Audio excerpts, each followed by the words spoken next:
Prenons Jean chapitre 13. Ce soir, nous allons continuer notre lecture du livre de Jean. Et après la lecture, comme d'habitude, nous allons tirer un thème du chapitre de Jean, du livre de Jean. Et à partir du thème, on va commencer à se parler ce soir. Jean chapitre 13. Tu vas m'aider à faire la lecture, Joseph, à partir du verset 1, s'il te plaît. Jean chapitre 13 à partir du verset 1. Avant la fête de Pâques, Jésus, sachant que son heure était venue de passer de ce monde au Père, et ayant aimé les siens qui étaient dans le monde, mit le comble à son amour pour eux. Pendant le souper, lorsque le diable avait déjà inspiré au cœur de Judas Iscariote, fils de Simon, le dessein de le livrer, Jésus, qui savait que le Père avait remis toutes choses entre ses mains, qu'il était venu de Dieu et qu'il s'en allait à Dieu, se leva de table, ôta ses vêtements et prit un linge dont il se ceignit. Ensuite, On dit il ôta. ses vêtements. Il ôta. Ses vêtements. À toi qui es en train de m'écouter, si tout de suite tu ôtes tes vêtements, qu'allons-nous voir? Si tu ôtes tes vêtements, qu'est-ce qui est en bas des vêtements? Beaucoup de gens pensent que la première fois où Jésus a été dénudé, c'était à la croix. La première fois où Jésus a été dénudé devant ses disciples, c'était dans Jean 13. Et c'est mon sujet de ce soir. Si quelqu'un veut noter le titre de ce soir, et si on doit mettre un titre à cette vidéo sur YouTube, il faudrait écrire « Quand la parole se déshabille ». Ce soir, je vais partager quelque chose avec vous sur le déshabillement de la parole. Qui est Jésus? Il est la parole de Dieu. Amen. Et il ôta ses vêtements. Allons-y. Jean 13, verset 5. Ensuite, il versa de l'eau dans un bassin et il se mit à laver les pieds des disciples et à les essuyer avec le linge dont il était saint. Il vint donc à Simon-Pierre et Pierre lui dit, « Toi, Seigneur, tu me laves les pieds. » Jésus lui répondit, « Ce que je fais, tu ne le comprends pas maintenant, mais tu le comprendras bientôt. » Pierre lui dit, « Non, jamais tu ne me laveras les pieds. » Jésus lui répondit, « Si je ne te lave, tu n'auras point de part avec moi. » Simon-Pierre lui dit, « Seigneur, non seulement les pieds, mais encore les mains et la tête. » Jésus lui dit, « Celui qui est lavé n'a besoin que de se laver les pieds pour être entièrement pur. Et vous êtes purs, mais non pas tous. » Car il connaissait celui qui le livrait. C'est pourquoi il dit, « Vous n'êtes pas tous purs. » Après qu'il leur eut lavé les pieds et qu'il eut pris ses vêtements, il se remit à table et leur dit, « Comprenez-vous ce que je vous ai fait? Vous m'appelez Maître et Seigneur, et vous dites bien, car je le suis. Si donc je vous ai lavé les pieds, moi, le Seigneur et le Maître, vous devez aussi vous laver les pieds les uns aux autres. Car je vous ai donné un exemple, afin que vous fassiez comme je vous ai fait. En vérité, je vous le dis, le serviteur n'est pas plus grand que son Seigneur, ni l'apôtre plus grand que celui qui l'a envoyé. Si vous savez ces choses, vous êtes heureux, pourvu que vous les pratiquiez. Ce n'est pas de vous tous que je parle. Je connais ceux que j'ai choisis, mais il faut que l'Écriture s'accomplisse. Celui qui mange avec moi le pain a levé son talon contre moi. Verset 19. Dès à présent, je vous le dis, avant que la chose arrive, afin que, lorsqu'elle arrivera, croyez à ce que je suis. En vérité, je vous le dis, celui qui reçoit, celui que j'aurais envoyé me reçoit, et celui qui me reçoit, reçoit celui qui m'a envoyé. Alors, je vais faire un petit commentaire sur ce verset avant de continuer la lecture. Celui qui reçoit celui que j'aurais envoyé me reçoit. Et celui qui me reçoit reçoit celui qui m'a envoyé. Faites très attention à la façon dont vous traitez les personnes qui ont été envoyées par des gens que vous dites respecter. Si tout ce que vous faites à quelqu'un qui a été envoyé par une personne que vous dites respecter, ce n'est pas à l'envoyé que vous le faites, mais c'est à la personne qui l'a envoyé. Je prends un exemple simple. Si tu dis que tu respectes ton pasteur et que le pasteur envoie quelqu'un se mettre à la porte pour dire aux gens où ils doivent s'asseoir, si la personne te dit que tu dois t'asseoir et que tu refuses, c'est au pasteur que tu as désobéi parce qu'il a été envoyé. Et celui qui désobéit à celui qui m'a envoyé, qu'est-ce qu'il fait? Celui qui désobéit à celui qui a été envoyé, désobéit à celui qui l'a envoyé. Vous devez comprendre et intégrer que toute personne qui a une tâche dans la maison de Dieu, c'est une personne qui, dans sa tâche, a la même autorité que le pasteur et il est en train de faire ce que le pasteur en question aurait fait s'il était à ce poste. Donc tout ce que vous faites à la personne ou contre la personne, c'est au pasteur que vous êtes en train de le faire. Il y a des gens qui ont l'art de mépriser les pasteurs assistants ou les autres personnes qui ne sont pas le pasteur principal. Quand on leur dit d'aller parler à tel pasteur, ils ont une façon de se comporter, de traiter la personne. Même Jésus a dit, c'est vrai que le Père m'a envoyé, mais celui qui rejette le Fils, il a rejeté le Père. Il faut vraiment que vous fassiez attention à la façon dont vous traitez les personnes qui ont été envoyées. Amen. Verset 21. Ayant ainsi parlé, Jésus fut troublé en son esprit et il dit expressement, en vérité, je vous le dis, l'un de vous me livrera. Les disciples se regardaient les uns les autres, ne sachant de qui il parlait. Un des disciples, celui que Jésus aimait, était couché sur le sein de Jésus. Simon-Pierre lui fit signe de demander qui était celui dont parlait Jésus. Et ce disciple, s'étant penché sur la poitrine de Jésus, lui dit, « Seigneur, qui est-ce » Jésus répondit, « C'est celui à qui je donnerai le morceau trempé. » Et, ayant trempé le morceau, il le donna à Judas, fils de Simon l'Iscariote. Malgré que Jésus lui a dit ça, malgré qu'ils l'ont vu donner le morceau à Judas, personne n'a su que c'était Judas qui devait trahir Jésus. Ils étaient là, ils ont assisté à la scène, mais ils n'ont pas vu. Parce que Jésus avait mis un voile. Et c'est de ça que je vais parler ce soir. De la même manière que les apôtres, surtout Jean et Pierre, étaient à côté de Judas, mais ils n'ont pas vu ce que Judas a fait. Tu peux être à côté d'un verset, lire le verset, ne pas voir le sens, ne pas voir la sagesse qui est dedans. Allons-y. Verset 27. Dès que le morceau fut donné, Satan entra dans Judas. Jésus lui dit, « Ce que tu fais, fais-le promptement. » Mais aucun de ceux qui étaient à table ne comprit pourquoi il lui disait cela. Car quelques-uns pensaient que, comme Judas avait la bourse, Jésus voulait lui dire, « Achète ce dont nous avons besoin pour la fête, » ou qu'il lui commandait de donner quelque chose aux pauvres. Verset 30. Judas, ayant pris le morceau, se hâta de sortir. Il était nuit. Lorsque Judas fut sorti, Jésus dit, « Maintenant, le Fils de l'homme a été glorifié et Dieu a été glorifié en lui. Si Dieu a été glorifié en lui, Dieu aussi le glorifiera en lui-même et il le glorifiera bientôt.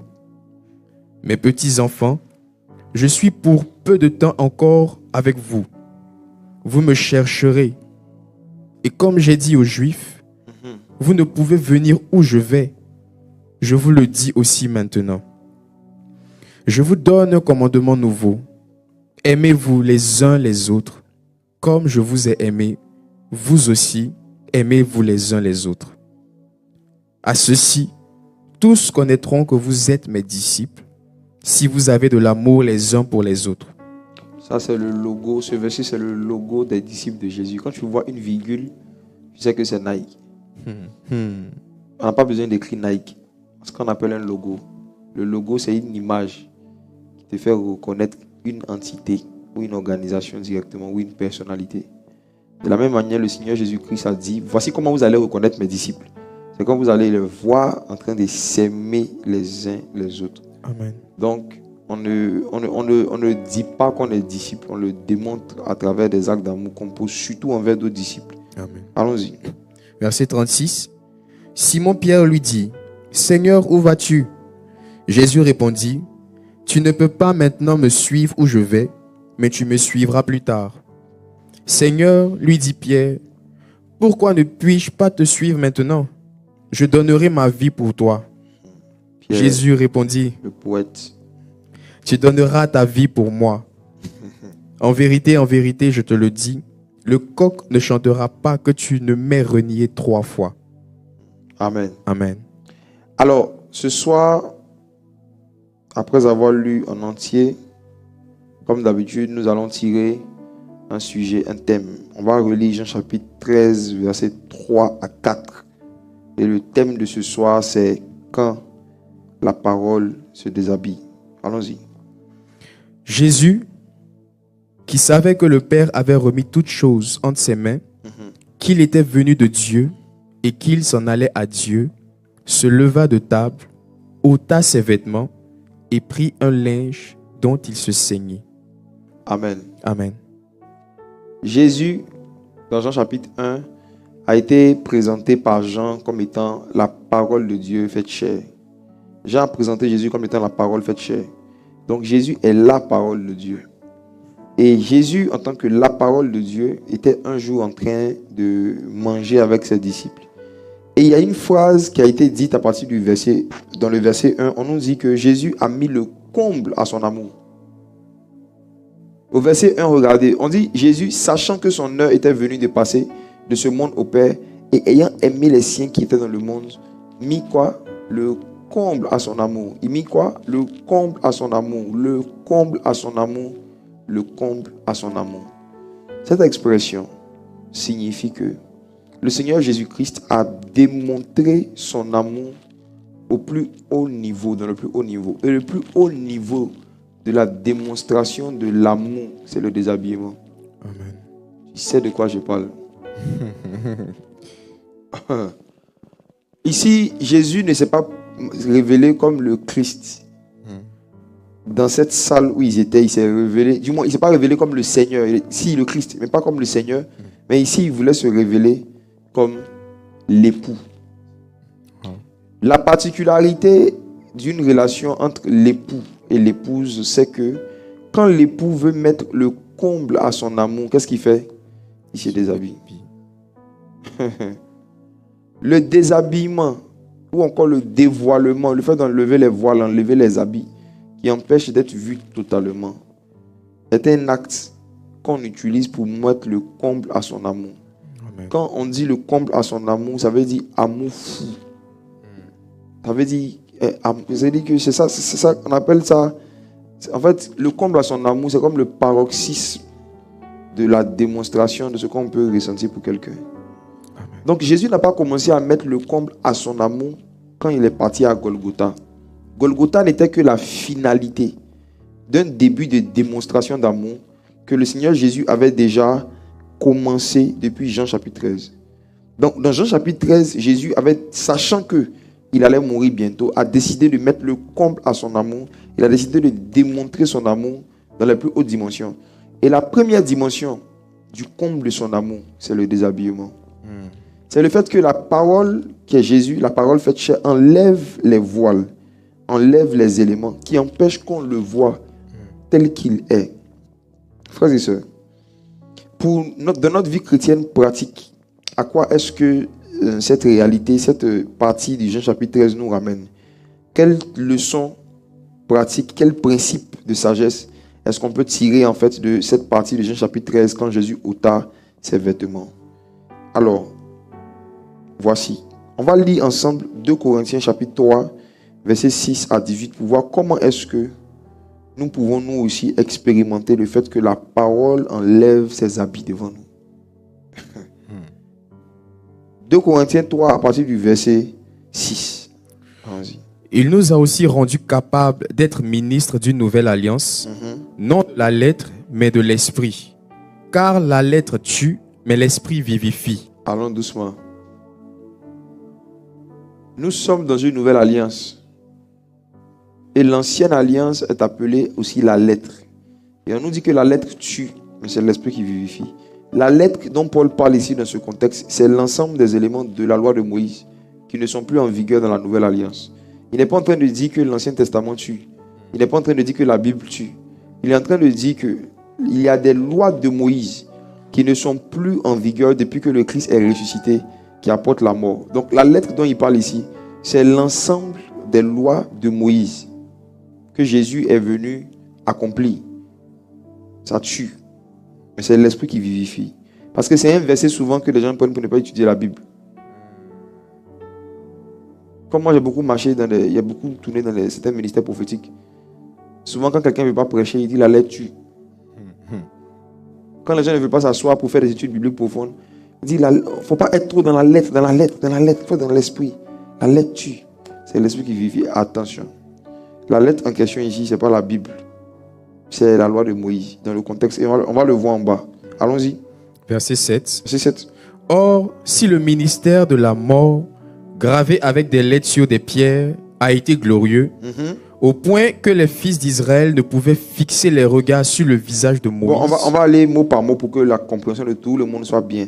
On dit, or, si le ministère de la mort, c'est pour ça que les Juifs lapidaient Paul. Quelque chose qu'eux, ils font depuis qu'ils sont petits, ils viennent appeler ça le ministère de la mort.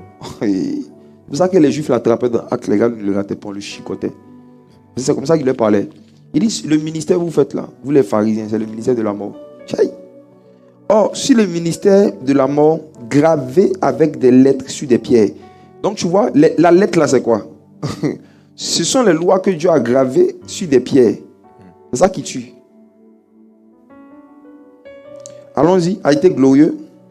Au point que les fils d'Israël ne pouvaient fixer les regards sur le visage de Moïse à cause de la gloire de son visage, bien que cette gloire fût passagère, combien le ministère de l'Esprit ne sera-t-il pas plus glorieux? Alors, pourquoi ici il dit que les enfants d'Israël ne pouvaient pas fixer leur regard sur le visage de Moïse à cause de la gloire de son visage? Il y a beaucoup de nouveaux convertis au milieu de nous. Et il y a beaucoup de gens aussi qui n'ont pas encore parcouru certaines histoires de la Bible. Donc je vais profiter ici pour faire une petite mise à jour pour tout le monde. Amen. La Bible raconte dans l'Ancien Testament que Moïse était allé sur la montagne. Il était allé jeûner 40 jours. Et que lorsque Moïse est descendu, la Bible dit que son visage brillait comme le soleil. C'est-à-dire quand il est descendu après son temps de jeûne, 40 jours, 40 nuits. Attention. Quand il est descendu de ses jeûnes, son visage brillait comme le soleil. Ce n'est pas un soleil spirituel. C'était vraiment une brillance physique. Donc les gens ne pouvaient pas le regarder. Parce qu'il n'y a personne parmi nous qui peut regarder le soleil. Il n'y a personne parmi nous qui peut regarder le soleil pendant un certain nombre de temps. Donc c'est de cette histoire-là que l'apôtre Paul parle. L'apôtre Paul dit que Moïse est allé recevoir la lettre qui tue. Et malgré qu'il avait reçu la lettre qui tue, il y avait la gloire sur lui. Et nous qui avons reçu maintenant l'esprit de vie. En fait, ce soir, l'un de mes objectifs, c'est de détruire en vous les complexes d'infériorité vis-à-vis de Moïse, de Daniel et puis des gens de l'Ancien Testament. Il y a des personnes qui se disent qu'ils auraient voulu vivre au temps de Moïse. Ils auraient voulu vivre au temps de Daniel.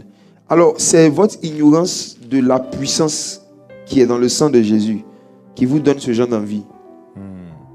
Beaucoup de gens pensent que les manifestations de la gloire de Dieu qu'il y a dans l'Ancien Testament sont plus fortes que les manifestations de la gloire qu'il y a aujourd'hui. Ce n'est pas le cas. Ce n'est pas le cas. Si le ministère de la mort a été glorieux, regardez ce que l'apôtre Paul dit. Il dit, si le ministère de la mort a été glorieux, regardez le verset 8. Combien le ministère de l'Esprit ne sera-t-il pas plus glorieux? Ça veut dire la nouvelle alliance là, il y a plus de manifestations glorieuses et surnaturelles de la présence de Dieu qu'au temps de Moïse. C'est toi qui ne vis pas ça. Ne lisez pas l'Ancien Testament en enviant les personnages bibliques et les expériences qu'ils avaient. Est-ce que Dieu est mort? Est-ce que Dieu vous a dit qu'il ne va plus se manifester comme vous lisez dans vos Bibles? Non. On ne lit pas la Bible dans le but de casser sa foi. Parce que quand tu commences à lire Moïse, quand tu vois comment Moïse était avec Dieu, et tu dis, ah vraiment, si j'étais en son temps, tu es en train de détruire ta foi. Parce que tu es en train, en pensant même comme ça, tu es en train de dire que ce n'est plus possible que Dieu parle à un homme comme il parlait à Moïse. Donc, toi seul, tu prends les Écritures pour sortir de la foi. Le ministère de la mort, le ministère de Moïse était glorieux. Mais il dit combien est plus glorieux le ministère de l'Esprit. Regardez le verset 9. 2 Corinthiens 3, verset 9. Si le ministère de la condamnation a été glorieux, le ministère de la justice est de beaucoup supérieur en gloire. Ah, mes frères et sœurs, il est en train de nous dire ici que l'une des particularités du ministère de Moïse ou encore de la loi, c'était que c'était le ministère de la condamnation. Et si le ministère de la condamnation a été glorieux, le ministère de la justice est beaucoup supérieur en gloire. Est-ce que tu crois en ce verset? Est-ce que tu crois que la gloire que Dieu peut manifester dans la nouvelle alliance, dans ta relation avec lui, est supérieure à ce que Moïse a vécu? Amen. Est-ce que toi-même tu crois en ça même? Il y en a ici, ils voient trop Moïse un vieux père. C'est un vieux père. Par rapport à ses expériences, qu'il a été il a été le premier à avoir certaines expériences avec Dieu, mais il n'est pas le seul. Il était les prémices. Il était les prémices d'une race d'intimes, d'une race d'amis de Dieu. Amen. Que Dieu s'est fait dans toutes les générations après lui. Le ministère, gardez mon verset à l'écran s'il vous plaît. Gardez le verset à l'écran. Le ministère de la condamnation a été glorieux. Le ministère de la justice est beaucoup supérieur en gloire. J'aimerais dire à quelqu'un ici que la nouvelle alliance est beaucoup supérieure en gloire. L'alliance dans laquelle nous sommes avec Jésus-Christ est beaucoup supérieure en gloire. Je vous dis la vérité, il y a beaucoup d'enfants de Dieu qui vivent des choses. Bon, il y a des ministères un peu médiatisés comme les nôtres où il y a certains miracles, ou certaines manifestations de la puissance de Dieu. Quand ça se passe, c'est devant les caméras, donc on peut savoir que ça se passe. Mais il y a des gens qui vivent des choses dans des villages avec Dieu. Il y a des gens qui vivent des choses sur des montagnes. Il y a des gens qui vivent des choses dans des endroits précaires, dans des endroits reculés avec Dieu, qu'ils n'ont pas rendu public forcément. Mais le même genre d'expérience surnaturelle qu'on lit dans l'Ancien Testament, dans le ministère de la condamnation, parce que le ministère de Christ est supérieur en gloire, il y a des gens qui vivent ça. Il y a des gens qui vivent les mêmes choses. Allez, nous on a vécu un truc, bon, je comptais pas, j'ai pas prévu en parler, sinon j'allais demander à la com de me remettre la vidéo, mais c'est disponible sur la chaîne YouTube Maison de Sagesse et d'Adoration. Regardez notre vidéo du 31 décembre au centre ivoiro-coréen, le 31 décembre dernier. On était en train de faire notre veillée de traversée, comme on dit, et puis j'étais en train de prêcher, d'expliquer les Écritures. Et il y a une substance brillante qui est apparue sur les mains de plusieurs personnes. Et c'était devant tout le monde, c'était devant les caméras. Ce n'est pas une personne, ce n'est pas 10 personnes, ce n'est pas 50 personnes, ce n'est pas 100 personnes. Même des gens qui suivaient en ligne, même des gens qui ont regardé la vidéo en différé, ont vécu la même expérience. Mais quand tu lis en fait, tu lis l'Ancien Testament, tu vois que les enfants d'Israël, par exemple, ils étaient là et puis ils ont vu ce qu'on appelle la manne. C'est une substance qui est apparue. Donc le fait que des objets quittent le monde spirituel et ça devient physique là, nous on vit ça. Et c'était pas la première fois, hein. Moi j'ai trouvé des témoignages, les gars. C'est réel. Des gens ont vécu ça. On va voir quelques témoignages, vous allez voir. Les apparitions des mails. On t'envoie un mail, un démon bloque le mail ou le message dans le monde spirituel. On prie ou bien on relâche une parole, le mail apparaît. Ça quitte le monde spirituel, ça vient dans ta boîte. Ça quitte le monde spirituel, ça vient dans tes SMS. Beaucoup de gens ont vécu ça encore, même hier encore. On a vu des témoignages cette semaine. Vous pouvez regarder les lives précédents sur YouTube, vous allez voir. Mais même hier encore, on va voir des témoignages tout à l'heure. En fait, Dieu n'a pas changé. Donc, ne vous dites pas que parce que vous, dans votre environnement, dans votre communauté, vous ne voyez pas ou vous n'avez jamais vu certaines manifestations de Dieu que vous lisez dans la Bible, ça veut dire que Dieu ne fait plus. Non. Ne tirez pas vite des conclusions. L'apôtre Paul dit, le ministère de la justice, là, le ministère de Jésus, la nouvelle alliance, est beaucoup plus supérieur en gloire.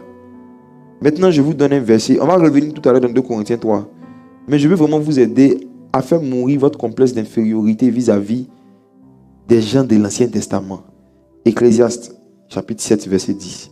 C'est Salomon qui a dit, ne vous fâchez pas avec lui, c'est ce qui arrive là. C'est moi, mais la première fois que j'ai vu ça, j'ai lu ça, j'ai dit, Salomon aussi. Ecclésiaste 7, verset 10. Chapitre 7, verset 10. Il dit quoi? Ne dis pas, d'où vient que les jours passés étaient meilleurs que ceux-ci, car ce n'est point par sagesse que tu demandes cela. Comment tu vois ce verset? Qu'est-ce que tu en penses? Mon frère, qu'est-ce que tu penses du verset? Ma soeur en Christ, que penses-tu de ce verset? C'est des versets, il faut souvent faire les captures écran, laisser ça en fond d'écran pendant au moins une semaine. Wow. Chaque matin que tu te réveilles, tu lis. Ne dis pas d'où vient que les jours passés sont meilleurs que ceux-ci.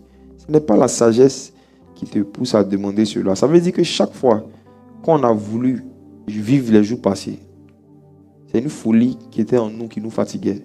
Ce n'est pas la soif de Dieu. Ce n'est pas la soif de Dieu qui a fait que tu as eu envie de vivre ce que les gens vivaient dans les jours passés. C'est le manque de sagesse. Donc ça veut dire que moins tu es sage et plus tu auras envie de vivre l'église primitive. Il y a les adeptes aussi de l'église primitive, vous allez les rencontrer. Si vous ne l'avez jamais rencontré dans votre vie, vous allez les croiser. Moi, j'ai été victime d'un groupe comme ça. Les chrétiens qui disent retour à l'église primitive. On doit faire comme à l'église primitive. L'église primitive. Les chrétiens de l'église primitive. Dans l'église primitive, il n'y avait pas d'instrument de musique. Dans l'église primitive, il n'y avait pas de chante. Comme il y a un groupe là. Hey! À l'église primitive, il n'y avait pas de chante. Alléluia. Puis nous se disons Amen. À l'église primitive, il n'y avait pas de piano. À l'église primitive, est-ce qu'on construisait les bâtiments, on construisait des salles? On ne construisait pas les salles. Dans l'église primitive, les chrétiens priaient dans les maisons. Puis on disait Amen. Donc tout ce qui est piano, caméra, même tout ça, c'est Babylone là. C'est le monde, c'est la chair. Dans l'église primitive, il n'y avait pas Internet. Mais ils utilisent Internet pour nous dire qu'on n'a qu'à faire comme l'église primitive. Alors, ne dites pas que les jours passés sont meilleurs que ceux-ci. Car ce n'est point par sagesse que tu demandes cela. Donc, on peut développer des complexes d'infériorité vis-à-vis des personnages bibliques passés ou de certaines histoires qu'on lit, alors que le but pour lequel Dieu nous raconte, ce n'était pas pour créer en nous des complexes d'infériorité, c'était pour créer en nous la foi que Jésus est le même hier, aujourd'hui et éternellement. Amen. Donc, si Jésus n'a pas changé, en lisant les Écritures, on voit ce qu'il a fait hier. Et comme il n'a pas changé, il peut le faire encore aujourd'hui. Retournons dans 2 Corinthiens chapitre 3.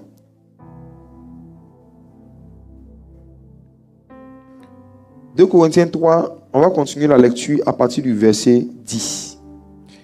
Et sous ce rapport, ce qui a été glorieux ne l'a point été, à cause de cette gloire qui lui est supérieure. En effet, si ce qui était passager a été glorieux, ce qui est permanent est bien plus glorieux.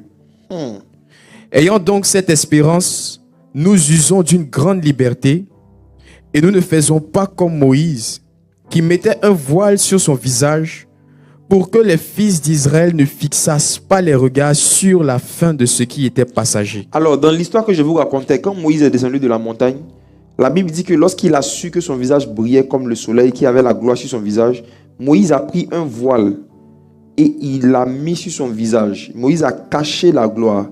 Il a pris un voile, un habit, il a pris un habit et il l'a mis sur son visage. Suivez bien ce que j'explique. Vous allez comprendre pourquoi souvent vous lisez certains versets, certaines histoires et puis vous ne voyez rien. C'est Moïse qui a fait ça.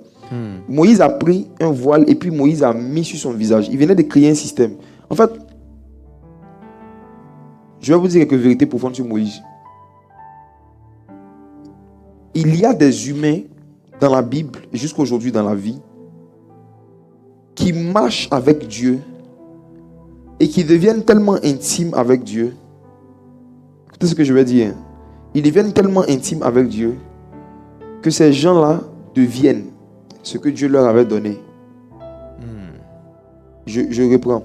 Il y a la possibilité qu'un être humain marche avec Dieu et qu'il devient tellement proche de Dieu que cet humain-là, il devient ce que Dieu lui a donné. Exemple, Abraham. Quand Abraham a commencé à marcher avec Dieu, Abraham a reçu des bénédictions. Et arrivé un moment, Dieu lui a dit, tu seras une bénédiction. Donc au début, Abraham a reçu des bénédictions, a été béni.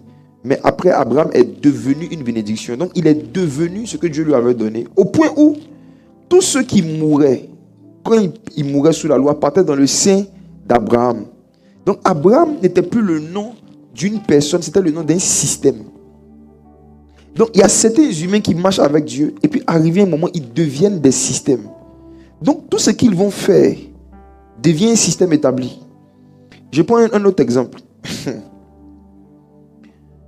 Vous allez voir que si vous observez bien la vie de Moïse, au début Moïse était juste le prénom de ce prophète. qui parlait de la part de Dieu. Mais arrivé un moment, Jésus, des années après, vient, il prêche, et puis Jésus dit, il est écrit dans Moïse. Il est écrit dans Moïse. Est-ce qu'il y a un livre de la Bible qui s'appelle Moïse? Non. Mais Jésus prêche et puis très souvent il fait référence à Moïse. Moïse a dit, Moïse a écrit, Moïse a écrit. Mais quand il dit Moïse, quand tu regardes, souvent c'est Genèse, souvent c'est Exode, souvent c'est Nombre, souvent c'est Deutéronome, souvent c'est Lévitique. Donc tu vois que Moïse n'était plus juste un prénom, mais c'était le nom d'un système qu'on appelle le Pentateuque. C'est-à-dire le Pentateuque, là, les 5 livres, là, le système de la loi, s'appelait Moïse. Vous allez voir que Élie, à la base, Élie était juste un prénom. Mais des années après, quand Jean-Baptiste vient, la Bible dit que Jean-Baptiste marchait avec l'esprit et la puissance d'Élie, pas l'esprit et la puissance du Saint-Esprit. Jean-Baptiste ne faisait pas son ministère avec l'esprit et la puissance du Saint-Esprit, mais l'esprit et la puissance d'Élie. Donc, Dieu prend le nom d'Élie et puis il rattache ça à un esprit et puis à une puissance avec laquelle un humain marche. Ça veut dire que Élie, là, ce n'est plus un nom humain. Parce que ce n'est pas avec un esprit humain qu'on sait Dieu. Dieu n'est pas combien. Donc, ce n'est pas avec l'esprit humain. On ne sait pas Dieu avec les esprits humains. Dieu n'est pas féticheur. Dieu n'est pas un féticheur. Ce sont les féticheurs qui poussent leurs adeptes, qui donnent des esprits humains à leurs adeptes. Donc, Dieu n'a pas donné un esprit humain à Jean-Baptiste. Mais il y a une manifestation de son esprit, de l'esprit de Dieu, que Dieu même a appelé Élie. Amen. Élie est devenu le nom d'une manifestation de l'esprit de Dieu. Élie est devenu le nom d'une manifestation de l'onction, d'une manifestation de la puissance. Donc, Jean marche avec l'esprit et la puissance d'Élie. Pourquoi? Parce que Élie, c'est un autre nom du Saint-Esprit. La preuve, Élie signifie en hébreu, Yahweh est mon Dieu. Ça signifie Yahweh est mon Dieu. Donc, Élie, là, c'est quand on dit l'esprit et la puissance d'Élie, c'est l'esprit et la puissance de Yahweh qui est Dieu. Donc, c'est comme ça que Moïse, quand vous voyez Moïse, c'était un système. Donc, le fait d'avoir pris des vêtements, d'avoir pris un voile, et puis d'avoir fermé la lumière qu'il venait de recevoir dans les nuits de jeûne. Il sortait de 40 jours et de 40 nuits. Donc, des nuits de jeûne. Il avait jeûné la nuit. Il avait reçu des choses. Mais Moïse a décidé de mettre un voile sur son visage. Et en mettant un voile sur son visage, l'apôtre Paul dit au verset 13 maintenant que nous ne faisons pas comme Moïse. 2 Corinthiens 3, verset 13. Nous ne faisons pas comme Moïse, qui mettait un voile sur son visage pour que les fils d'Israël ne fixassent pas les regards sur la fin de ce qui était passager. Verset 14, il dit, mais ils sont devenus durs d'entendement, car jusqu'à ce jour, le même voile demeure quand ils font une lecture de l'Ancien Testament. Parce que l'Ancien Testament, c'est Moïse. Paul dit, jusqu'à ce jour, le même voile qu'il a mis, le même habit qu'il a mis, est resté. Quand on fait la lecture de l'Ancien Testament. Donc, en d'autres termes, en prenant un vêtement pour le mettre sur son visage, Moïse était en train de mettre un habit sur l'Ancien Testament. C'est pourquoi l'Ancien Testament, c'est difficile de voir Jésus. Je vais vous expliquer pourquoi Jésus s'est déshabillé devant ses apôtres. En fait, c'est difficile de voir Christ quand on est dans l'Ancien Testament. Or, Jean chapitre 13 se passe dans l'Ancienne Alliance. La Nouvelle Alliance n'a pas commencé dans Matthieu. La Nouvelle Alliance commence dans le livre des Actes après la résurrection de Jésus. Quand vous lisez les 4 évangiles, là, nous sommes encore dans le ministère de la mort. C'est pour ça que Jésus disait, je suis la vie. Quand vous lisez les 4 évangiles, on est encore dans le ministère de la condamnation. C'est pourquoi Jésus défendait les gens qu'on voulait lapider. Quand vous voyez Matthieu, Marc, Luc, Jean, même le livre de Jean, c'est l'Ancienne Alliance. Retenez ça. Ils ont écrit le Nouveau Testament dans nos Bibles en second, mais ce n'est pas la Nouvelle Alliance qui a commencé à partir de Matthieu. La Nouvelle Alliance commence après la résurrection de Jésus. Donc Jean 13, là, c'est l'Ancienne Alliance. Jean 13, là, c'est Moïse. Et c'est parce que justement, les disciples de Jésus étaient sous la loi qu'il fallait que Jésus se déshabille. Je vais vous expliquer. Wow. Paul dit que il dit jusqu'à ce jour, quand on lise Moïse, quand ils lisent l'Ancien Testament, il y a un voile sur le cœur. Regardez le verset. Jusqu'à ce jour. Alors, au moment où l'apôtre Paul parle, lui, il est dans la Nouvelle Alliance. Au moment où l'apôtre Paul est en train de parler, lui, il est dans la Nouvelle Alliance. Mais malgré qu'il était dans la Nouvelle Alliance, restez sur le verset 14. Malgré qu'il était dans la Nouvelle Alliance, il dit à certains juifs qui étaient toujours durs d'entendement à cause du fameux habit là, le voile, le fameux habit. Quand ils font la lecture, ils ne se lèvent pas parce que c'est en Christ qui disparaît. En d'autres thèmes, wow, c'est puissant. Hein? Quand Paul dit que le voile, l'habit que Moïse a mis sur l'Ancien Testament, c'est un Christ qui disparaît, ça veut dire que c'est Jésus qui se déshabille. C'est seulement Christ qui peut déshabiller les paroles voilées. Amen. C'est seulement Christ qui peut enlever le voile que Moïse a mis. Personne à part Christ ne peut enlever ce que Moïse a déposé sur l'Ancien Testament. C'est Christ qui enlève le voile. Et c'est pourquoi c'est difficile pour beaucoup d'enfants de Dieu de méditer l'Ancien Testament et de voir Jésus dans l'Ancien Testament. Okay. Lire les histoires de l'Ancien Testament et puis y retrouver Jésus, c'est difficile. Vous savez pourquoi? Parce que dans l'Ancien Testament, Jésus est là. Mais dans l'Ancien Testament, Jésus ne s'appelait pas Jésus, il s'appelait Christ. Et même Christ encore ne se faisait pas appeler Christ. Christ se cachait derrière des objets voilés. En fait, l'Ancien Testament, là, c'est merveilleux. C'est comme une chasse au trésor spirituel. Les livres de l'Ancien Testament, en fait, la méditer dans l'Ancien Testament, c'est comme faire une chasse au trésor. Parce que dans la nouvelle alliance, Jésus se déshabille. Mais dans l'ancienne alliance, Jésus se voile.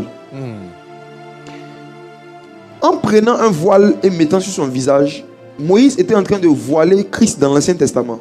Bon. Et vous savez pourquoi ça sera toujours plus intéressant de découvrir Christ dans l'Ancien Testament que de le voir directement dans le Nouveau Testament. Vous savez pourquoi c'est toujours plus intéressant? Parce que, bon, la façon dont Dieu nous a créés, hein, bon, c'est vrai qu'il y a des enfants qui suivent le live, mais je vais dire un truc. Même dans un mariage, c'est toujours plus intéressant que ce soit toi-même qui enlève l'habit. Ok. C'est-à-dire que quand la personne est habillée, c'est pour ça qu'en général, comme elle n'est pas encore mariée, là, ton niveau d'envie et puis d'excitation sont à un certain niveau. Parce que quand quelqu'un est voilé, c'est excitant. C'est pourquoi quand on lit l'Ancien Testament, le niveau de voile qu'il y a sur les versets de l'Ancien Testament, c'est ça qui rend Jésus plus excitant dans l'Ancien Testament. Parce que dans l'Ancien Testament, il y a un voile, il y a un habit. Jésus est habillé, il est caché. Tu vois? Donc, ce qui fait que quand tu rentres dans une relation amoureuse avec quelqu'un, avant les noces, il y a un certain niveau de... Tu vois, non? Il y a un niveau de friendly. Excusez-moi, comment on dit ça? J'ai dit... Il y a un niveau d'empressement, d'enjaillement que tu as. Parce que chaque fois que tu vois la personne est voilée, la personne est habillée. Et c'est comme ça dans l'Ancien Testament. En fait, dans l'Ancien Testament, Jésus était habillé. Il était voilé derrière des histoires. Et c'est seulement ceux qui ont Christ qui peuvent enlever le voile. Il dit ce voile-là, c'est un Christ qui disparaît. On va voir une démonstration de l'apôtre Paul lui-même. L'apôtre Paul, en fait, il s'était, j'ai envie de dire, formé. Et c'est mon souhait pour vous. Il était devenu maître dans l'art de déshabiller la parole pour qu'on voit Christ. C'est-à-dire, il prend une histoire ordinaire de la Bible, il enlève le voile et puis te montre Christ derrière. Il était devenu en son temps maître dans l'art de montrer Christ derrière toutes les histoires et tous les symboles que les Juifs connaissaient. Parce que Christ se cachait derrière beaucoup de choses. Et moi, vraiment par la grâce de Dieu, ça a été une de mes passions très tôt. Il y a plus de 10 ans, quand j'ai commencé vraiment à prêcher, arrivé un moment, il y a environ 10 ans en arrière, j'ai eu une envie d'aller dans l'Ancien Testament et puis essayer de déshabiller la parole dans le but de voir Christ. Pourquoi dans Jean 13, Jésus a enlevé ses vêtements devant ses disciples? Ses disciples étaient sous la loi. Il y avait eux aussi un voile sur leur cœur. Il y avait un voile. Moïse avait mis un voile sur leur compréhension de l'Ancien Testament. Jésus s'est déshabillé pour que ses disciples comprennent l'Ancien Testament. Amen. Il a enlevé ses vêtements pour que ses disciples voient Christ. Quand il était habillé, eux, ils voyaient Jésus. Mais quand il enlève ses vêtements, ils voient Christ. C'est pourquoi vous allez voir que dans le livre des Actes, les premiers disciples prêchaient avec l'Ancien Testament. Ils prenaient les versets de l'Ancien Testament et puis il dit ici, là, ça parlait de Jésus. Même le jour de la Pentecôte, comment est-ce que l'apôtre Pierre dit que David a dit dans Psaume, tu ne laisseras pas ton bien-aimé voir la corruption. Et Pierre nous dit que il parlait de Christ, dont le corps ne devait pas pourrir, que c'est son corps qui ne devait pas voir la corruption. Comment il sait ça? Parce que quand on lit le psaume, ce n'est pas écrit Christ. Mais c'est parce que Jésus s'est déshabillé devant lui dans Jean 13, que quand Jésus s'est déshabillé, il dit en Psaume 18. Donc c'était lui. Quand Jésus se déshabille encore, il dit en... Donc dans Joël 2, 28, quand il disait dans les derniers jours je répandrai mon esprit, c'était l'esprit de Christ. Ils ont commencé à comprendre, à voir Christ dans les passages de l'Ancien Testament parce que Jésus a enlevé le voile dans Jean 13. Il s'est déshabillé devant eux.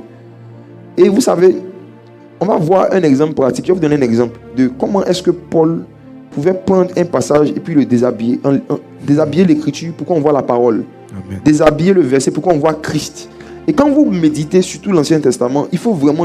Ceux qui m'écoutent depuis des années savent que je répète la même chose depuis des années. Je dis, il faut chercher Jésus partout dans la Bible. Il faut ouvrir la Bible dans le but de chercher Jésus. Regardons, on va voir un exemple de comment est-ce que Paul a déshabillé une parole de l'Ancien Testament pour qu'on puisse voir Christ. 1 Corinthiens chapitre 10.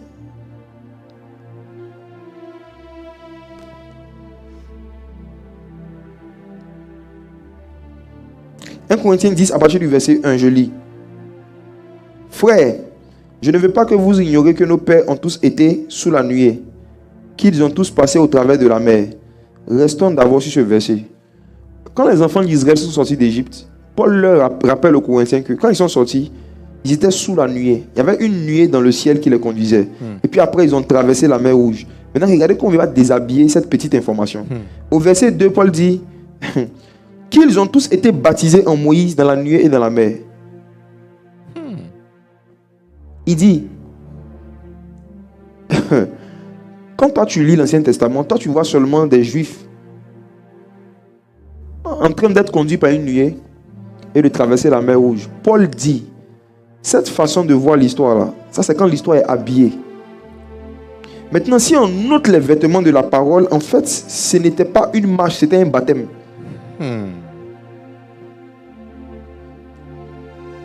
Dans les représentations que nous avons des films de Moïse, quand Moïse est en train de traverser le désert avec la mer Rouge, la mer se met de part et d'autre.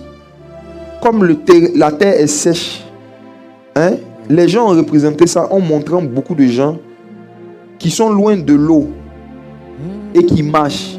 Paul dit qu'ils ont été baptisés. L'eau les a touchés.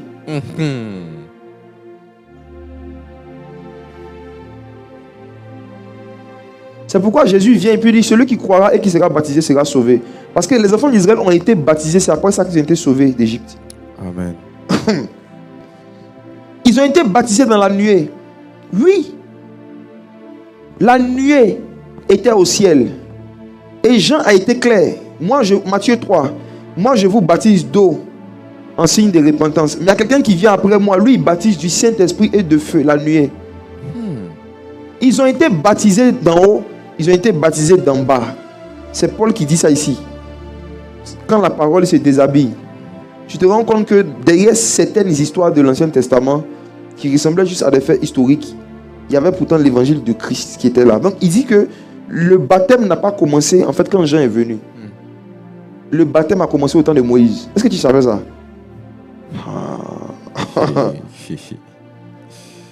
L'histoire du baptême là, vous qui dites j'ai cru en Jésus, je ne suis pas encore baptisé. Regarde, même si vous étiez au temps de Moïse, vous n'allez pas sortir d'Égypte. Comprenez que Jésus n'est pas sorti pour faire son ministère même quand il n'était pas encore baptisé. Même Jésus, c'est après son baptême. Lorsqu'il est sorti de l'eau, c'est là que le ciel s'ouvrit. Et puis c'est là qu'il a commencé son ministère. Moi, j'ai déjà croisé un pasteur qui n'est pas baptisé. Il y a quelqu'un qui était venu me voir, il était homme de Dieu, il était en train de me parler un peu de ses exploits, de son parcours, de ses dimensions. Le Saint-Esprit m'a dit, pose une seule question. En quelle année tu as été baptisé par immersion? L'Esprit de Dieu m'a dit, il faut lui poser une question. En quelle année tu as été baptisé par immersion? Je lui ai demandé, il dit, homme de Dieu, en quelle année tu as été baptisé par immersion? Il dit, bon, il n'a pas encore fait le baptême par immersion. Bon, maintenant, le gars m'expliquait des miracles que Dieu fait par ses mains. Comment expliquer les miracles que Dieu fait par les mains de quelqu'un qui n'est pas baptisé par immersion dans la nouvelle alliance où nous sommes? Ce jour-là, Dieu m'a enseigné. Parce que dans la causerie, j'ai dit au gars que parce que de temps en temps, il y a eu certains miracles quand tu as prié pour les gens. Tu te dis que tu es sorti du monde. Oh, les premiers miracles de Moïse étaient en Égypte. Souvenez-vous, que quand Moïse a commencé à faire des miracles, il était encore en Égypte. Donc, ce n'est pas parce qu'il y a des miracles qui se passent que ça veut dire que tu es sorti de la captivité. Tu peux être un esclave faisant des miracles.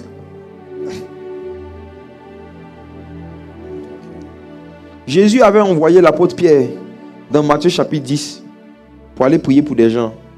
Quand Pierre et ses amis sont venus, Pierre y compris, il a dit, Seigneur, les démons nous étaient soumis. Jésus dit, oui, vous avez ressuscité les morts, vous avez guéri les malades, les démons vous étaient soumis. L'apôtre Pierre était dedans.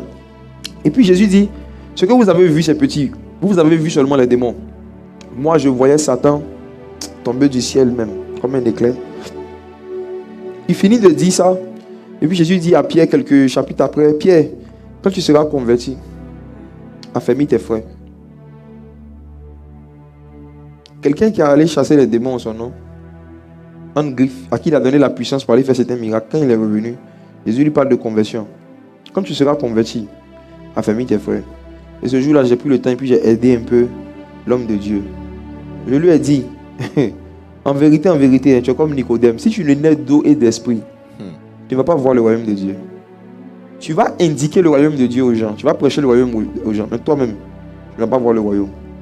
Tu n'es pas plus grand que ton maître. Un serviteur n'est pas plus grand que son maître. Si ton maître même s'est baptisé avant d'aller prêcher, tu as commis une faute que tu peux réparer. C'était une parenthèse. Donc, on retourne à 1 Corinthiens chapitre 10. Ils ont été tous baptisés en Moïse dans la nuée et dans la mer. Verset 3. Qu'ils ont tous mangé le même aliment spirituel et qu'ils ont tous bu le même breuvage spirituel. Car ils buvaient un rocher spirituel qui les suivait. Et ce rocher, c'était Christ. Regardez le déshabillement de la parole. Donc, en fait, quand nous on lit l'Ancien Testament, il y a un voile, il y a un habit qui est sur l'histoire où les enfants d'Israël ont soif. Et quand ils ont soif, nous on voit un caillou. Quand on dit rocher, nous on voit un caillou. Yes. En fait, tant que Dieu n'enlève pas ce voile sur toi, chaque fois que tu vas voir le mot rocher dans l'Ancien Testament, tu vas dire, voici caillou. Et quand on dit rocher, tu vas t'imaginer un gros bloc de cailloux et tout. Maintenant, Paul dit, ce rocher-là, c'était Christ. Je peux vous dire quelque chose? Dis-nous, Père. Est-ce que vous aimez la révélation de la parole? Qui comme moi s'est déjà demandé pourquoi Dieu a empêché Moïse de rentrer à Canaan juste à cause d'une affaire de parle au rocher et tu as frappé le rocher? Qui trouve que la sanction de Dieu est trop grande par rapport au petit acte de juste taper un caillou? Je raisonnais comme ça et je me posais ces questions parce que je ne savais pas que ce rocher, c'était Christ. La première fois où Moïse a croisé ce rocher et les enfants d'Israël avaient soif, Dieu lui a dit, frappe le rocher pour que l'eau sorte. Et effectivement, la première fois, quand Moïse a frappé le rocher, l'eau est sortie. Parce que ce rocher, c'était Christ. Et Moïse, devant annoncer la venue du Christ, devait poser des actions qui allaient montrer ce que Israël allait faire à Christ pour que l'eau qui est en lui sorte. Le Saint-Esprit ayant vu que lorsque le Messie allait venir, il allait avoir à l'intérieur de lui des fleuves d'eau vive, mais qui n'allaient pas sortir si on ne le crucifie pas. Dit à Moïse, frappe le rocher. Donc quand Moïse frappe le rocher, il accomplit ainsi l'œuvre de la croix. Parce que quand Christ est venu, il a été frappé, battu par les Juifs, par ceux qui étaient sous la loi de Moïse. Ils l'ont livré et quand on l'a frappé, on a pris une lance, on a percé son côté. Il y a eu de l'eau et du sang.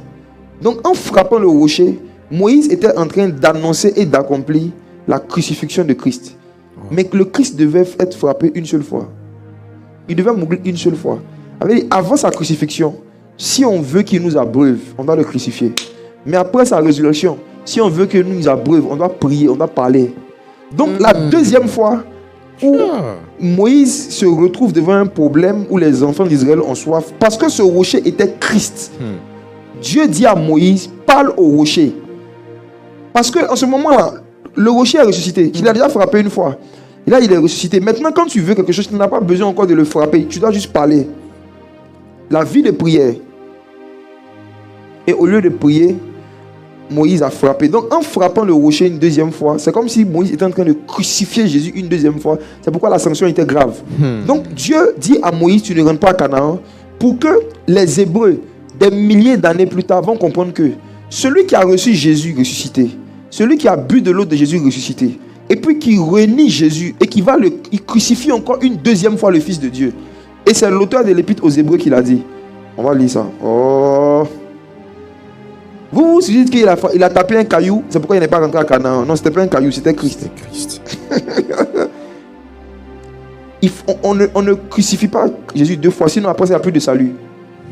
Le fait de dire que tu ne rentres pas à Canaan, c'est un message que Dieu donne pour dire que ceux qui vont recevoir Jésus, qui vont aller le crucifier encore, il n'y a plus de pardon pour eux. Jouez, venez à l'église, venez dans la foi, faites des confessions de foi publiques. Reconnaissez Jésus-Christ comme Seigneur et Sauveur personnel. Et puis après, revenez encore en public pour renier Jésus. Hébreu. On va lire Hébreu chapitre.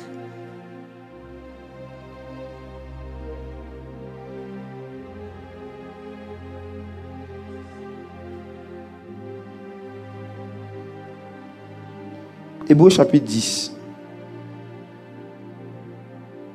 On ne fera pas le rejet deux fois, hein?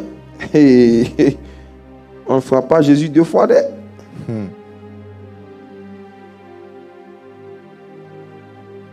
Je suis en train de chercher, de trouver la référence exacte pour ne pas qu'on fasse beaucoup de lectures. Alors,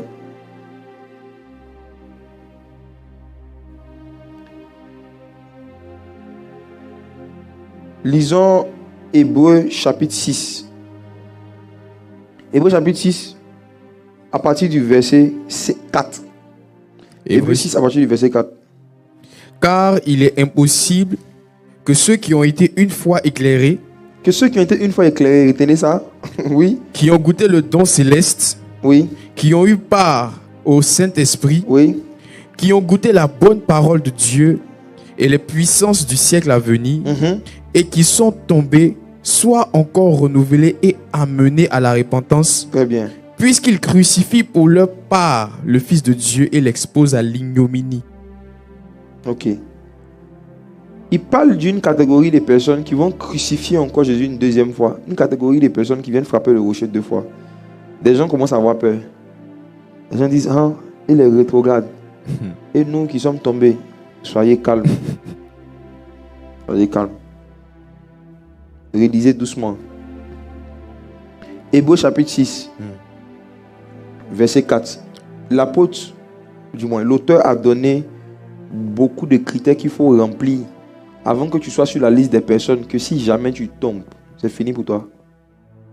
Et heureusement, Dieu a mis beaucoup de critères. Il y a beaucoup de critères.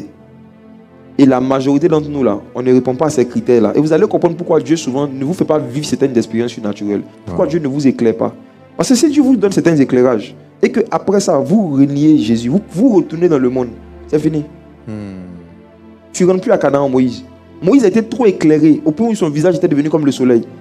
C'est pourquoi lui, il ne pouvait pas rentrer à Canaan. Regardez, hein.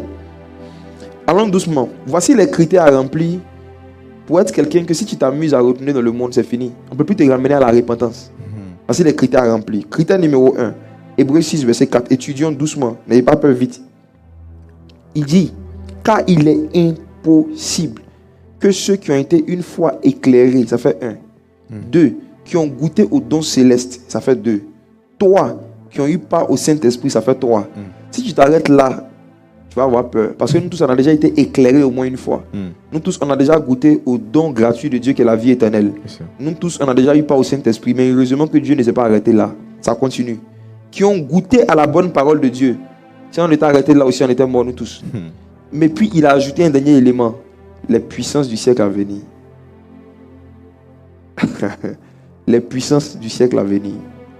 La majorité des chrétiens n'ont jamais goûté la puissance du siècle à venir. La majorité des chrétiens ont la puissance du Saint-Esprit. Les puissances du siècle à venir, ce n'est pas le Saint-Esprit, c'est pas la puissance du Saint-Esprit. C'est ce qui nous sauve.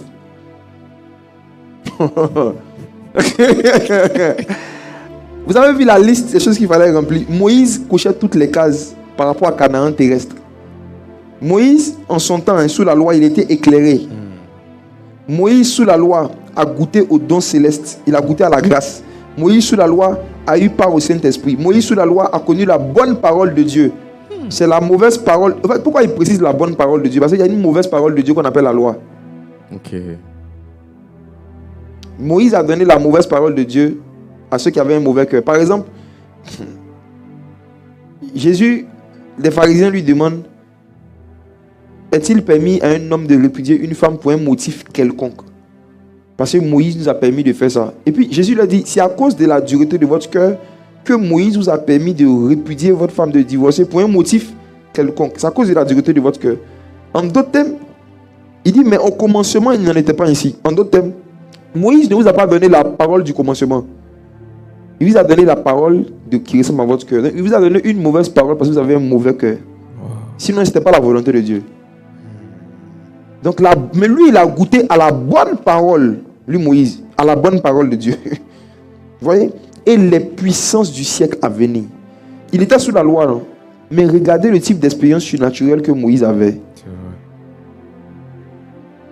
L'expérience que Moïse avait, même où son visage est devenu comme le soleil. Est-ce que vous savez que même cette expérience-là, c'était une puissance du siècle à venir en son temps? C'était pour l'Église.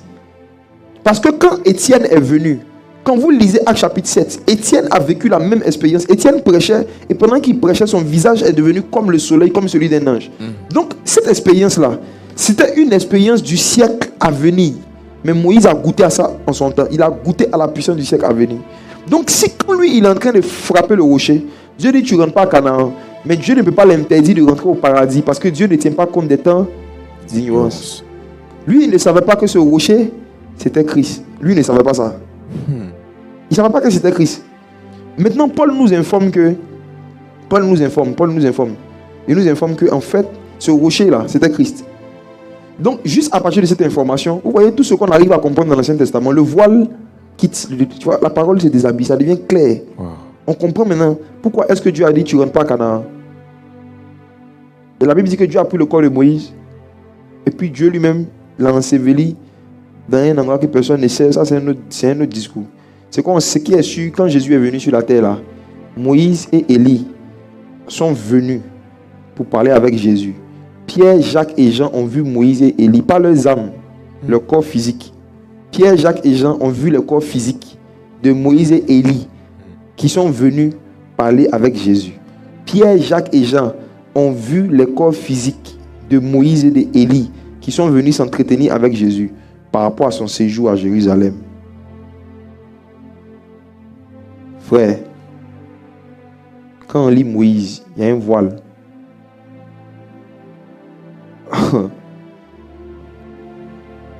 C'est ce jour-là que Pierre, Jacques et Jean ont compris que quand Jésus prêche, et puis il dit, faites pour les autres ce que vous voulez qu'on fasse pour vous, car c'est la loi et les prophètes. C'est ce jour-là, Pierre, Jacques et Jean ont compris que quand Jésus dit la loi et les prophètes, là, il parle de Moïse et Élie. C'était les deux systèmes qui représentent la loi et les prophètes. Donc mes frères, on va faire simple. Revenons dans 1 Corinthiens 10. On est en train de voir comment est-ce que Paul était en train d'enlever des voiles sur l'Ancien Testament. Et ce voile que Moïse a mis, il enlevait. Et parmi les nombreux voiles qu'il y a, c'est que ce rocher qui les suivait, c'était Christ. Donc, je vais dire encore quelque chose. Dans le verset 4, il dit que ce rocher était Christ. Ça veut dire quoi? Dans la nouvelle alliance, dans le livre de Jean, et je bénis Dieu de ce qu'on soit dans le livre de Jean, la parole de Dieu a été faite chair. Jean chapitre 1. La parole de Dieu a été faite chair. Et quand la parole de Dieu se fait chair, on l'appelle Jésus. Mais dans l'Ancien Testament, la parole de Dieu a été faite avec... La parole de Dieu avait pris d'autres formes, qui n'étaient pas forcément une chair de bébé. Par exemple, ici, dans 1 Corinthiens 10, on voit que la parole avait été faite caillou. Ce rocher, c'était Christ. Ça veut dire que Christ s'était fait rocher. Oh. Je sens qu'on doit aller loin. Ce rocher, c'était Christ. Gardez ça en tête. Ce rocher, c'était Christ. Regardez, Exode. On voit quelque chose de délicieux. Exode chapitre 13. Chapitre 33.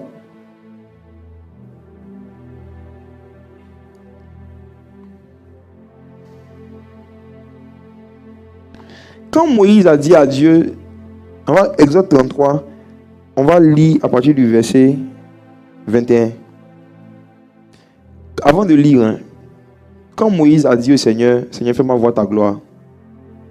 Fais-moi voir ta gloire. Fais-moi voir ta face et tout. Vous allez comprendre pourquoi on appelle Jésus le rocher des âges. Okay. Il y a des chansons que vous chantez. Est-ce que vous comprenez ce que vous chantez? Jésus a dit à la femme samaritaine, vous adorez ce que vous ne connaissez pas. Il faut que dorénavant, là, quand tu entends, on dit, Jésus dit, il est le rocher. Tu es le rocher qui tient ma vie. Tu connais ce genre? Tu es le rocher qui tient ma vie. Seigneur Jésus, tu es le rocher qui tient ma vie. Seigneur Jésus, tu es le rocher qui tient ma vie. Pourquoi on l'appelle le rocher? Ça vient d'où? Il est le rocher de quoi? Ça vient d'où? Ça vient d'une conversation que Dieu a eu avec Moïse. Moïse dit, Seigneur, fais-moi voir ta gloire. Et ce jour-là maintenant, Dieu lui explique l'une des nombreuses raisons pour lesquelles il ne fallait pas frapper le rocher 2 fois. Exode 33 à partir du verset 20. Verset 20. L'Éternel dit, oui, tu ne pourras pas voir ma face, car l'homme ne peut me voir et vivre. Ici, une parenthèse rapide, Dieu est en train de donner la solution au problème de la chair. L'homme dont il parle ici, c'est le vieil homme. Amen. C'est-à-dire, le vieil homme là, pour le tuer, pour lui enlever la force, il faut juste le mettre devant la face de Dieu. Parce que quand le vieil homme voit la face, il meurt. Le vieil homme s'affaiblit quand on cherche la face de Dieu. Amen. L'homme qui est en nous ne peut pas voir la face et puis il va continuer à vivre. Donc l'une des façons d'affaiblir notre ego, notre chair, c'est de chercher la face de Dieu. C'était une parenthèse. Donc regarde le verset 21. L'Éternel dit, voici un lieu près de moi. Tu te tiendras sur le rocher. Regardez quelque chose. Dieu dit à Moïse, pendant qu'ils sont en train de parler, voici un lieu près de moi. Tu te tiendras sur le rocher. Donc le rocher là, c'est un lieu. Et ce lieu-là est près de Dieu, à la droite du Père. Christ est un lieu. Christ là, c'est un lieu. Et ce lieu est près du Père. Maintenant, il dit à Moïse, tu dois te tenir sur le rocher. Ou encore, si tu veux voir ma gloire, il faut que tu rentres en Christ. Parce que Moïse était sous la loi. Moïse était dans l'ancienne alliance. Moïse est dans l'ancienne alliance. Et puis il veut voir la gloire. Or, la gloire est réservée à la nouvelle alliance. Donc, pour qu'il puisse voir la gloire, il faut qu'il rentre en Christ, qu'il se convertisse. Parce que c'est en Christ que le voile est ôté. Donc, Dieu dit, il faut te tenir sur le rocher. Rentre en Christ. Et puis, regardez le verset 22. Quand ma gloire passera, je te mettrai dans un creux du rocher. Et je te couvrirai de ma main jusqu'à ce que j'ai passé. Quand ma gloire passera, tu vas d'abord te tenir sur le rocher. Mais mes frères, ce n'est pas quand on se tient sur le rocher qu'on voit sa gloire. Ce n'est pas suffisant. Une fois que tu es sur le rocher, non, il y a un creux. C'est-à-dire qu'une fois que tu rentres en Christ, il faut apprendre à creuser dans la parole. C'est dans le creux. C'est quand tu creuses là que tu vois la gloire de Dieu. Donc il dit Moïse, la première étape c'est d'abord te tenir sur le rocher. La première étape c'est venir en Christ. Mais la deuxième étape, il faut aimer les creux. Vous tous qui êtes en Jésus, est-ce que vous creusez la parole? C'est quand on est dans le creux qu'on voit sa gloire. Beaucoup d'entre vous, c'est parce que vous n'êtes en Jésus seulement que vous ne voyez pas la gloire de Dieu. Vous êtes en Jésus. Il ne suffit pas de se tenir en Jésus pour voir sa gloire. Il faut être dans le creux. Dans un creux. Et puis il a dit un creux. Ça veut dire qu'il y a beaucoup de creux. Il y a trop de rémas. Mais toi, il faut choisir un réma qui est en Christ. Et puis il faut rentrer dedans. Quand tu rentres dans un creux, la raison pour laquelle il faut aimer creuser quand on médite, il ne faut pas être superficiel. Amen. C'est parce que c'est seulement quand on rentre dans le creux qu'on voit la gloire de Dieu. C'est quand on entre dans une vie de méditation où on aime creuser, chercher la définition des mots, la compréhension des phrases. C'est quand tu es en train de rentrer dans ce creux. C'est là que tu vois sa gloire passer. Amen. Fais-moi monter dans les hauteurs. Aide-moi à creuser dans les profondeurs. Fais-moi monter dans les hauteurs et aide-moi à creuser dans les profondeurs. Fais-moi monter dans les hauteurs et aide-moi à creuser dans les profondeurs. Fais-moi monter dans les hauteurs. Aide-moi à creuser dans les profondeurs. Christ est un rocher. Si tu veux voir ce qu'il y a à l'intérieur de lui, tu dois faire quoi? Creuser. Dans le creux. Creuser, c'est faire des recherches pour comprendre le sens, le fond des mots que les Écritures utilisent pour parler, pour donner la parole. Creuser. C'est ce que nous sommes en train de faire. Creuser. Creuser. Creuser. Creuser. Creuser. Psaume 119, verset 130. On va lire ce dernier verset.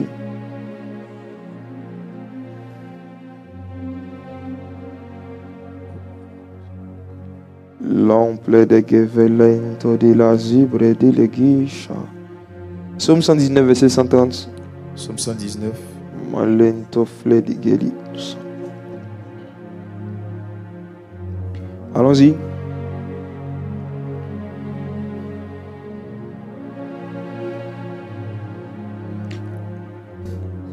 Je lis. La révélation de tes paroles est claire. Elle donne de l'intelligence au simple. Le mot simple dans la Bible, surtout dans l'Ancien Testament et dans la culture juive, signifie insensé.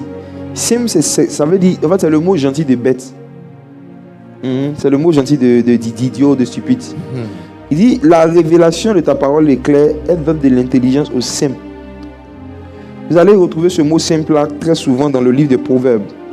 Beaucoup dans Proverbes. On dit, l'homme prudent voit le mal et il s'en éloigne. Mais les simples avancent et ils sont punis. Mon père spirituel, pasteur Yannick Jati, lui il vit dans les creux du rocher. Lui c'est un gars des creux même. Lui, c'est quand tu causes avec lui comme ça, chaque 5 secondes, tu peux recevoir 5 rayons en 5 secondes. Son débit est très élevé. Donc un jour, dans une causerie comme ça, il m'a dit, être simple, c'est bien. Mais il y a des niveaux, il y a des fonctions que Dieu te place. Si tu continues de manifester la simplicité à la façon dont tu l'as manifesté, quand tu n'étais pas encore ce que tu es aujourd'hui, tu seras puni. Il y a des punitions, il y a des problèmes qui nous sont arrivés parce qu'on a voulu être simple. Il dit, l'homme prudent voit le mal et il s'en éloigne, mais les simples avancent et ils sont punis. Ça veut dire qu'il y a des simplicités qui ont certaines punitions. Il y a des simplicités, quand tu restes dedans, tu seras puni. On va te punir parce que tu es simple. Mais il m'a dit, on n'est pas simple partout. Qu'il y a des endroits, il faut se compliquer même. On parlait de quelque chose, et puis il m'a dit ça. Mes frères et sœurs, c'est la révélation de ces paroles qui est claire et qui donne de l'intelligence au simple. Ce n'est pas la Bible qui est claire. On peut avoir la Bible dans la meilleure version du monde et ne pas être éclairé du tout. C'est la révélation. Maintenant, je termine avec ça. Que signifie révélation? Révélation, ça veut dire enlever l'habit, ça veut dire déshabiller. Révélation, ça veut dire dévoiler. Et pour nous montrer que l'une des raisons pour lesquelles Christ est venu, que Jésus est venu, c'est pour déshabiller la parole. Le dernier livre du Nouveau Testament s'appelle déshabillement. Apocalypse. Est-ce que vous savez ce qu'Apocalypse signifie? Apocalypse signifie révélation. Mais le mot grec révélation, là, regardez, ça veut dire l'action d'enlever le voile. Et je suis allé loin, j'ai creusé pour voir l'origine du mot Apocalypse. J'ai découvert en fait une réalité historique dans l'Antiquité grecque que vous pourrez vérifier dans le dictionnaire biblique. C'est que dans l'Antiquité grecque, il y avait des artistes, en général des sculpteurs, qui faisaient certaines sculptures, certains monuments, et puis qui annonçaient aux gens que tel jour, je vais vous montrer mon œuvre. Il cachait l'œuvre, il fait une sculpture, et puis il met un voile dessus. Je pense que jusqu'à aujourd'hui, ça se fait. Il y a des peintres, ou bien certains domaines de l'art, où les gens font des œuvres et ils mettent un voile là-dessus. Et on organise une journée officielle, cérémonie officielle, pour dévoiler, pour déshabiller l'œuvre, pour enlever le voile qui est sur l'œuvre.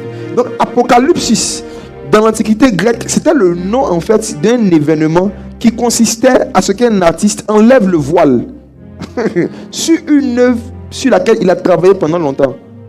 Donc, vous voyez les 66 livres de la Bible, de Genèse jusqu'à Malachie. De Malachie, arrivé à Matthieu, à partir de Matthieu jusqu'à arriver à Jude, Dieu était en train de préparer une œuvre d'art qu'on appelle Christ glorifié. Vous allez voir dans Jean 13, Jésus parle de Père, glorifie ton Fils. Il était en train de préparer la gloire de Jésus. Et cette gloire-là est révélée dans Apocalypse. C'est dans Apocalypse que Dieu a enlevé le voile. Dieu a déshabillé la parole. Et Jean même a vu Jésus tel qu'il était dans sa gloire, dans Apocalypse. Donc Apocalypse, ce n'est pas censé être un livre qu'on ne doit pas comprendre. Bien au contraire, le nom Apocalypse signifie ôter le voile. L'artiste en question, c'était Dieu. Le chef-d'œuvre en question, sur lequel il avait mis un voile, c'était Christ. Mais il a enlevé ce voile en montrant à Jean les scènes de l'adoration. Ce qui doit arriver aux 7 églises dans les derniers jours. La nouvelle Jérusalem. C'est-à-dire que toutes les raisons pour lesquelles Jésus est mort là, nous faire entrer dans la nouvelle Jérusalem, nous donner accès aux livres dont on a rompu les sceaux, les 7 coupes de la colère de Dieu, toutes ces choses-là. En fait, il a enlevé le voile. C'est le déshabillement de la parole.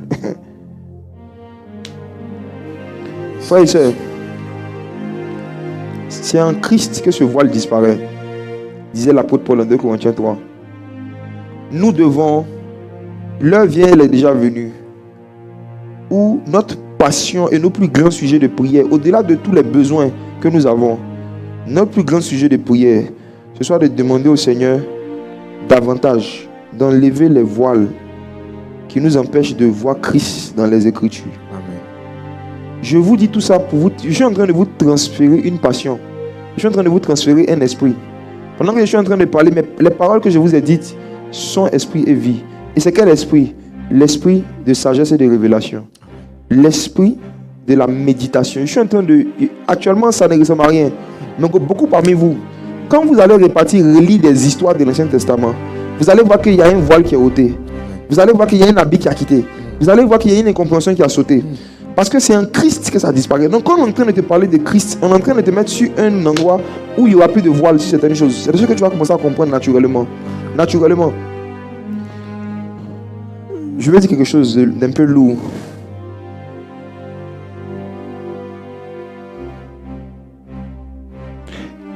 Jésus était le dernier Adam.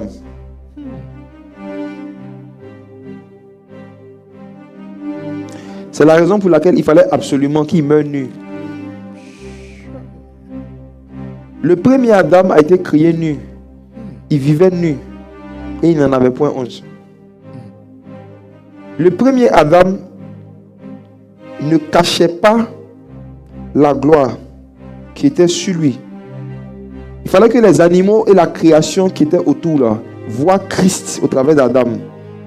Donc quand les animaux regardaient Adam, il était fait à l'image et à la ressemblance de Dieu. Donc quand ils le regardaient, ils ne voyaient pas ses parties intimes, ils voyaient Christ. Ils voyaient la gloire. Maintenant, quand Adam a péché, tous ont péché et sont privés de quoi? De la gloire. De la gloire. Adam a perdu la gloire. C'est parce qu'il avait perdu la gloire qu'il avait besoin maintenant de vêtements. Mais le dernier Adam, lorsqu'il est venu sur la terre, il a fait toute sa mission habillé.